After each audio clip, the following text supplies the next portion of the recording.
Telangana Jagruti is hosting this conference for a very selfish reason. I would say selfish because I am really not fine. I am not fine with 22,000 children dying every year in this world. I am definitely not fine with the fact that 800 million people go hungry in this world every day. And I am absolutely not fine with the fact that in this modern world, we still have war today. And if we were to survive as a collective human race, if we were to survive, I believe we should end these issues. I believe we should end these global problems. And all of us know in our hearts that these are the problems that we created ourselves. And how can we emancipate the world from these problems is the theme of this conference. And I truly wish the intellectuals, the delegates who are here today will enlighten the rest of the youth and the world order to work towards emancipating world from these problems which we ourselves have created. And when I thought about my contribution as an individual to make sure we do away with these world problems, I figured it cannot be done individually. I figured Telangana Jagruti as an individual organization cannot work towards solving these problems alone. We need to create a network of intellectuals. We need to work with spirited youngsters. We need to identify young leaders, nurture them, and provide them with the material so that they tomorrow can lead the world and free the world from these issues.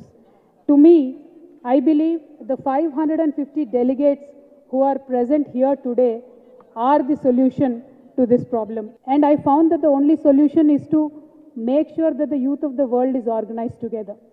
And there is a necessity for the global youth to collaborate and work together. Today, the world's population is young. About 42% of people are under the age of 25. 1 in 4 people alive today is a young person aged between 15 and 29. There is nearly 1.8 billion in total in this world of the young population. But unfortunately, 90% of this 1.8 billion live in developing countries. So there is huge difference between youngsters who live in developed countries versus the youngsters who live in the developing countries. Now, how do we address these differences? How do we address these parities?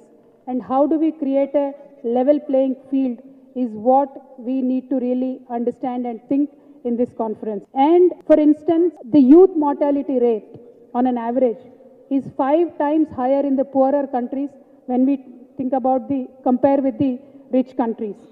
And even if, say, a youngster survives in a poor country, unfortunately, they cannot have decent education, decent health care, and employment. So how do we, as a collective, as a unit, work towards resolving these issues is the main theme of this conference. And most unfortunate thing today in the world is that some of the youth have to deal with violence on a daily basis in their lives. How do we, as a global community, contribute towards removing violence from the world? These are, I believe, larger than life questions, but can be addressed if we fight it together. And especially for the girls and young women, the future looks particularly precarious. I say this with great sadness because in only 40% of the countries, we have achieved something close to a gender parity in secondary education. In tertiary education, that figure drops to 4% further. And young females are on an average twice as likely as young males to be out of education, to be out of employment, and out of training. And very unfortunately, HIV prevalence rates also are significantly higher among young females.